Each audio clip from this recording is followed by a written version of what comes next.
The following is a paid advertisement. The views expressed are the sole responsibility of the advertiser. I'm attorney Justin Clark. Coming up just ahead on You Have Real Estate. The closing table is a very happy place, but it can also be a very scary place, especially for those of you that are first-time home buyers. Who do you trust at the closing table? It's just ahead. It's You Have Real Estate. Debt can be terrible for families. You feel like you can't put food on the table at the end of the month. Call me now. You have power.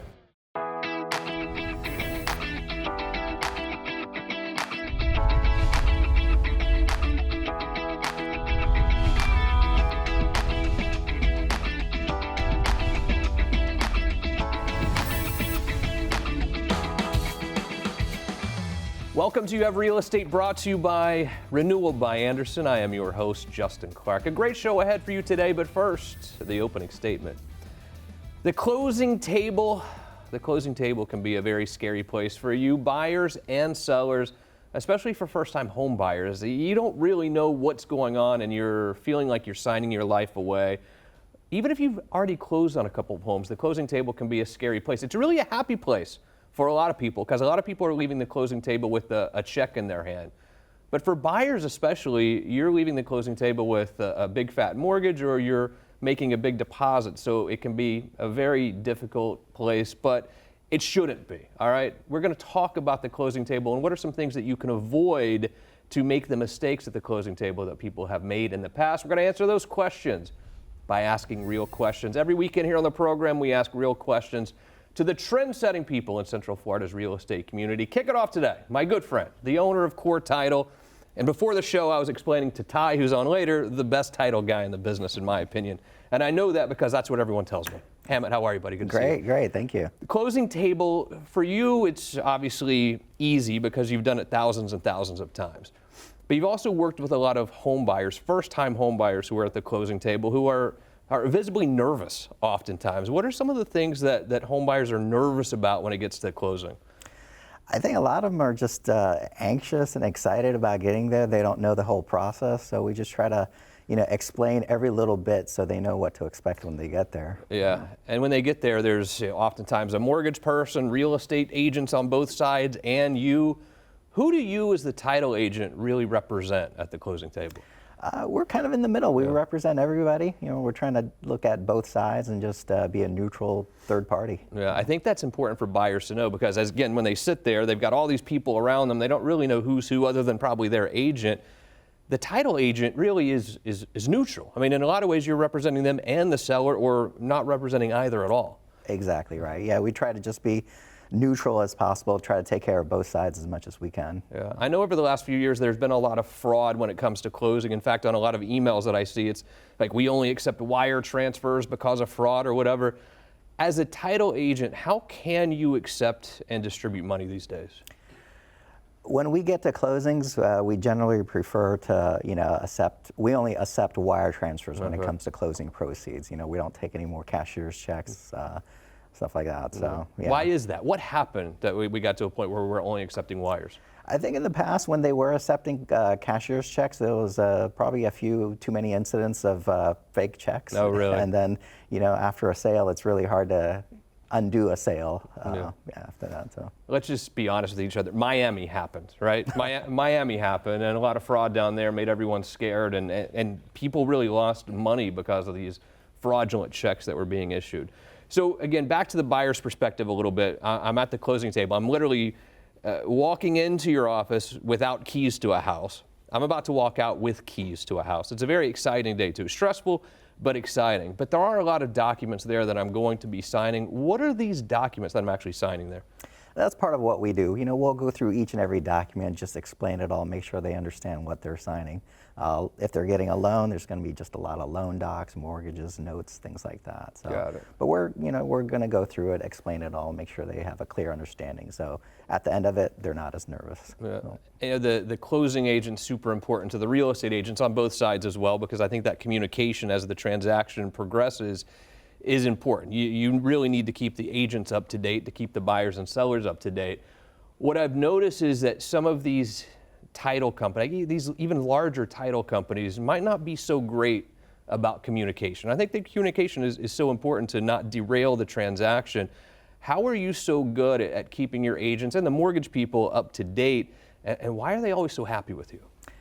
I think that's just part of, we've got a process in place. We know exactly what happens and what to do when things come in, like when our title searches get in, or estoppels come in, we know right away to send them out, explain any issues right up front. So, I think it's just having our process in place and kind of sticking to it. Yeah. So people will often call me and say, well, Justin, what does it cost for this title insurance and who pays for it? And how do you determine how much it costs? How is the actual cost of title insurance determined? It varies based on the sales price and also, their loan amount. So there's a schedule that's issued by the state, and then it just varies based on those, the sales price and loan amount that they take out. So the title insurance at Core Title is going to be the same as it would be down the street at any other title company. It's right. a promulgated rate, I guess. That's exactly the same no matter right. what, just based on the sales price. Exactly.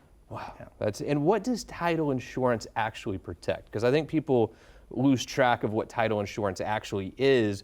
I mean, what is title insurance? So unlike normal insurance where it covers everything going forward, title insurance covers everything previously that happened. So when you buy a house, you know that nothing that the prior owner did is going to come back and haunt you. There's not going to be somebody down the road and say, hey, I used to own this house, this was fraudulent deed. Nobody can lay a claim to your home. You have insurance protecting your interests. So who does title insurance actually protect? The buyer. Okay. Yeah.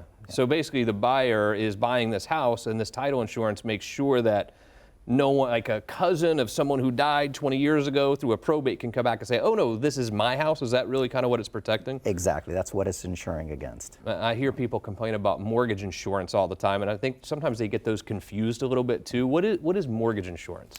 Mortgage insurance really, it protects the lender's interest. Right. It doesn't protect anybody other than the lender, and that they don't suffer any sort of a loss. Exactly. So title insurance is I guess it's not required on a cash deal, or is it?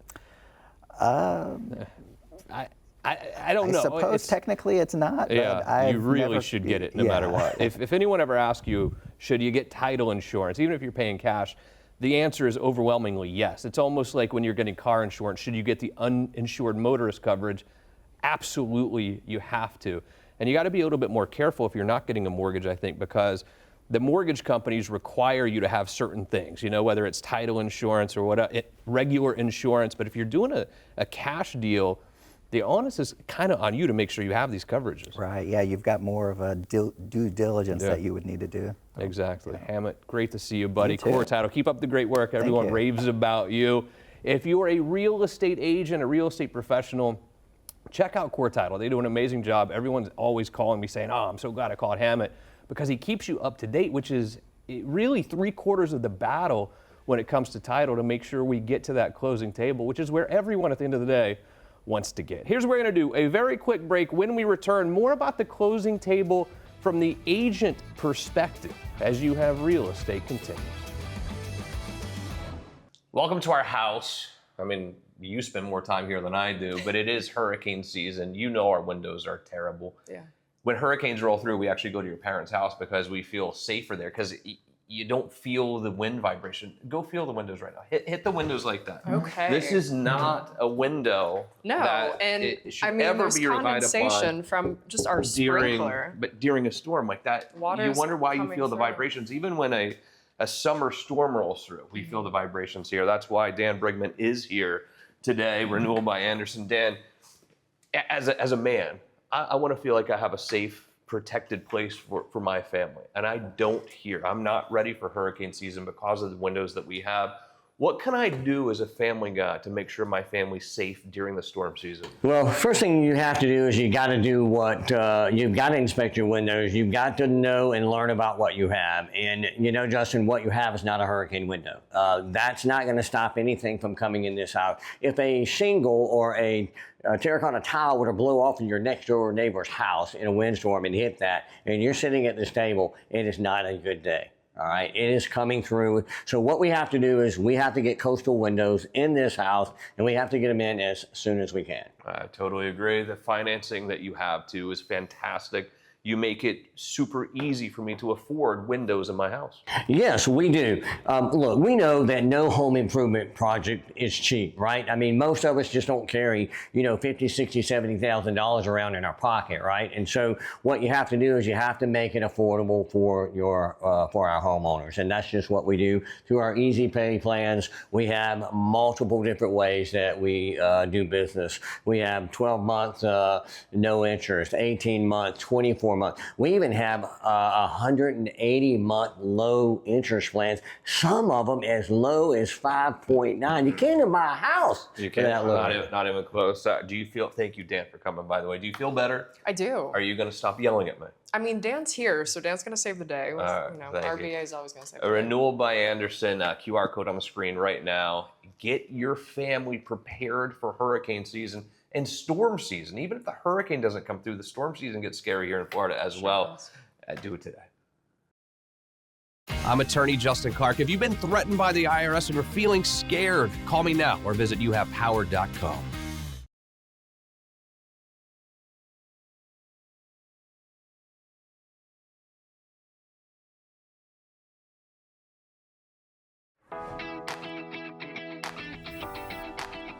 Welcome back to the show. We continue to talk about the closing table, a happy place, but also can be a stressful place for some people. It's not stressful for the agents normally because, let's be honest, we're getting paid at the closing table, but they want to do what's best for you, obviously, as well. Welcome, my good friend, real estate guru, Tai Phan is here. Hi, Tai. How are you? Hey, good. How are you? Who's more stressed out at the closing table, the buyer or the seller? I think it's mutual between the two. Everyone's stressing about certain things, not knowing what to expect when it comes to the closing table. Yeah. What are some of the pitfalls that you see from the time we sign the contract to the closing table that prevents us getting to closing? The horror stories for agents. Go ahead. Sorry to dig into the horror stories. Just finding people that they recently bought a car or they ran a big credit card debt that could derail and prevent a closing from happening. So don't buy a car, don't buy a house before closing. Exactly. So when you are sitting at the closing table, oftentimes I think the agents go, sometimes you go, sometimes you don't go. What are some of the questions, and you represent buyers and sellers, Sure. I know. You've done a lot of listing deals lately, but when you're working with someone who's selling their home and you're at the closing table, what are some of the questions that they do have while we're there at the closing? For the most part, is making sure that all the credits that we negotiate in the contracts are on the actual final closing disclosure. Because as we negotiate closing costs or buyer's buy rate down, we usually make sure that it is in fact in the closing disclosures that everything is met. Got it. What are some right now of the things that sellers are, because it's more difficult now to sell a house than it was a couple years ago, obviously. I think we all know that. What are some of the things now your sellers are giving to the buyer to entice them to purchase the home? Yeah, it really comes down to the negotiation, but I've seen a couple sellers say we'll contribute towards buyer write-down just so we can lower the monthly cost of the monthly mortgage payment or closing costs. Some people just require that free cash to do other things with it, so we see both. Yeah. Now, when we sort of switched up how commissions worked a year ago or so with the NAR settlement, has that really changed anything at the closing table or with the process in general? It hasn't really changed much at all. I think that was more of the unknown. It really depends on how the agent proposes or showcases what the compensation is like. But from my perspective, it hasn't really changed much. Someone who has never bought a house before, and they are going to the closing table, and they see the settlement statement, right, where it shows the actual numbers, like the purchase price, the cost, and it has two different sides to it. That can be a little confusing for a buyer to figure out what all these numbers mean, right? Yeah. How do you really sit down and tell them, like, okay, this is how all the numbers really work out?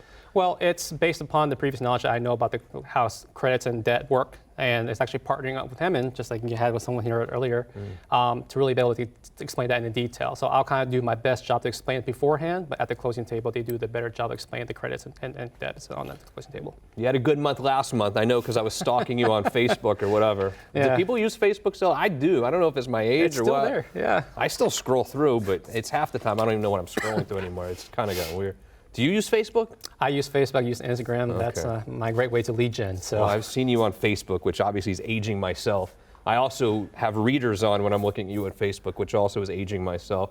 Couple of great properties for sale. I actually know kind of both of these areas, but let's start with this 1.1 million. And is this Game Master Avenue? Game Master Game Avenue. Master. Tell me about this one. Yeah, so the property address is 8173 Game Master Avenue. It's kind of the Orlando Lake Nona area, kind of the northern Lake Nona area. This is a phenomenal property. I call this the maintenance-free property because it was designed just for that. So we got 5 bedrooms, 3.5 bath, just under 4,000 square foot on a half an acre lot. Now, the reason why I call this a maintenance-free property is because the entire backyard is artificially turfed. I love it. So people are worried about with the yard's that big, how much the maintenance, the mowing the lawn. You don't have to worry about with this property. I love artificial turf. I really do. DelaTurf, they're so good at artificial turf. I love it. I love the look. I love the cleanliness and the ease of use and taking care of. Go ahead, I'm sorry. No, it's okay. In addition to that, this does have a Generac generator. So, you know, that will give you days and days of power. It's powered by 2 250-gallon propane tanks that are released right now. But the beautiful thing is the backyard. Just, oh my gosh, he has a beautiful saltwater pool. They actually extended out the patio. And when you look on the patio, you see nothing but the reserves back there. It's a beautiful, beautiful park. And tiki bar? And tiki a hut, tiki whatever? tiki bar, that comes with the property, so it does convey, so it's amazing. Yeah, I'd buy it just for that. absolutely. I need a tiki bar in my life. Well, I can send you a contract. Let's get it done. If you'd like to see this property, too far from my kids' schools, but I love that area for sure. 407-205-0400. I will connect you with this man. He'll show it to you this weekend. And then a condo complex I know well downtown. In fact, I looked at buying here when I first moved to Orlando in, 2006 or something. This is 860 North Orange Avenue.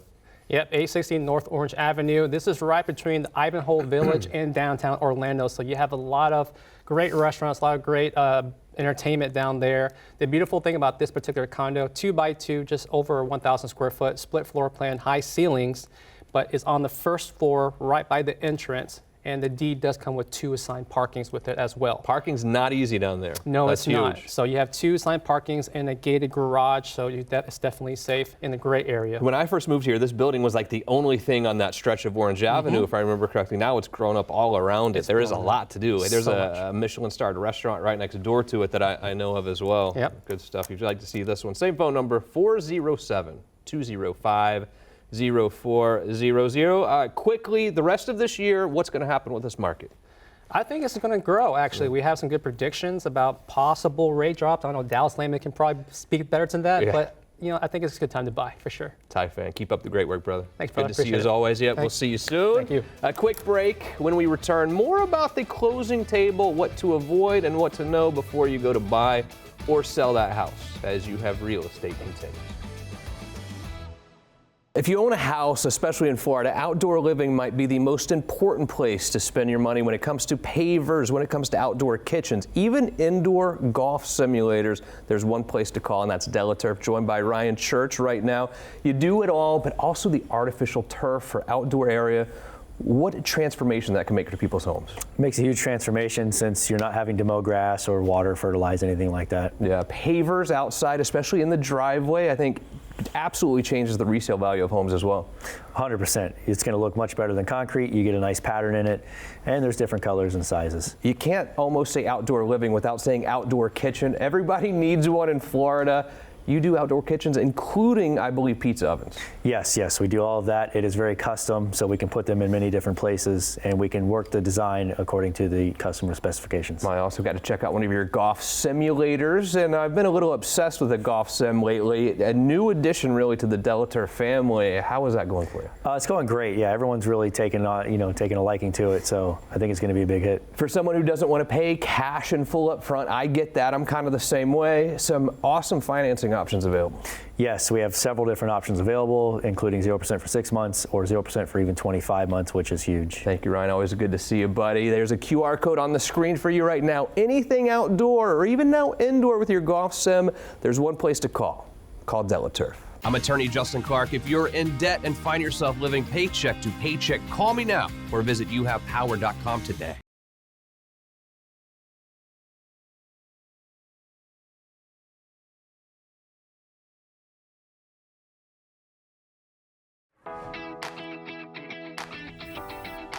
Welcome back to the show. We continue our talk about the closing table and some of the scary aspects of the closing table. But to be honest with you, I think I'm overestimating people being nervous at the closing table, because everyone I'm talking to today on the show is like, everyone seems to be pretty cool. See what Elisha Lopez thinks. I mean, the closing table, I'm sitting here saying, hey, it's a really scary place for people. I don't know, is it, or am I looking too deep into this? Well, you can disagree with me, it's fine. No, I think it depends on who's at the closing table. Yeah. So if it's a buyer that they've purchased property before, they're more at ease because they've already gone through those motions. If it's a seller that is going to profit, they're happy at the closing table for sure. Yeah. An agent, if it's their first deal or like first few deals, they're probably like super nervous because they're hoping and praying it does close so they can pay their bills. So I really think it depends on who's at the closing table. I hear this rumor that once you go to closing, you don't actually have to pay your mortgage for like almost 2 months. Is that right or no? Kinda. Yeah. Most of the time it's a yes, which is a nice little buffer. Yeah, for sure. I've seen that with buyers where it literally is like 2 or 2.5 months before they actually are due that first mortgage payment. It can be really helpful because it is scary when you're a buyer and you're having to put all this money down, and inevitably if you're buying a house, you're going to want to buy things to make the house yours. So having that little buffer can be nice. But also, when I've talked to buyers who have never bought a house before, they've always rented, they're always scared because I've never owed money like this, and if I don't pay my mortgage, they're going to foreclose. But quite honestly, I think it's more safe, at least in the state of Florida, to be a homeowner versus a renter, because if, heaven forbid, you lose your job, you run out of money, it takes the bank forever to foreclose. Yet if you have a landlord, they'll kick you out in 30 days. Absolutely. And I mean, either way, they have to pay. And most of the time, especially right now, the buyer is going to be paying more in rent than they are in a mortgage payment. So that's a plus. But if they lose their job, whatever it is, like a lot of times the mortgage company, they have programs for that actually help them. And then if they were able to get advice from a lawyer and retain a lawyer, you guys can help them to be able to navigate through all that. And you're right, with an eviction, I mean, like, you're not paying, you're violating your lease, you gotta go. What I have found is a foreclosure, if you can't pay your mortgage, a foreclosure can take like 2 years. I mean, Bank of America takes a long time to foreclose on you. But if you're renting from John Smith down the road, who's coming by on the 1st to get his rent check every month, he files an eviction against you. You could be out in a couple weeks. I mean, it really is more safe to own than to rent if you're worried about some sort of job loss or just not having any money, which it happens. Like it's part of life. It happens. So it's actually more safe to own, in my opinion. But what are you seeing in the market right now? Obviously we've talked a lot on the show about the market softening substantially, where we're pretty much in a buyer's market, I think, at this point. But what are you seeing down on the streets?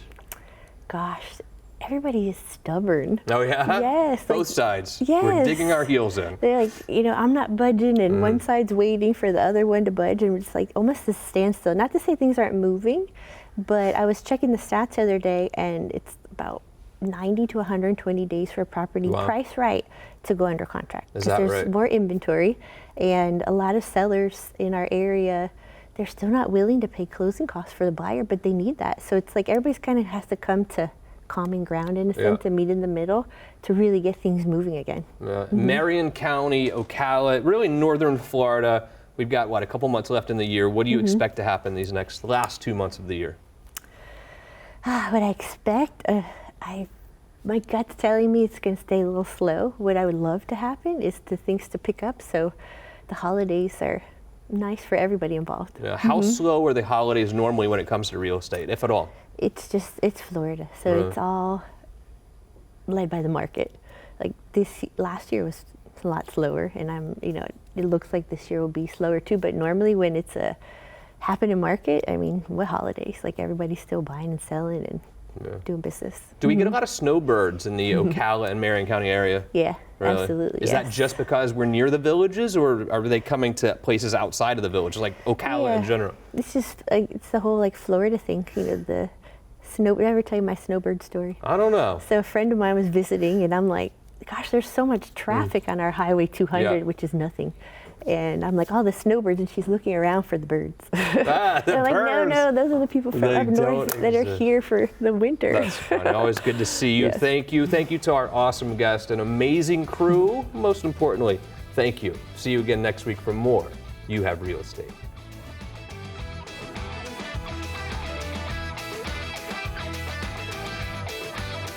The proceeding was a paid advertisement. The views expressed were the sole responsibility of the advertiser.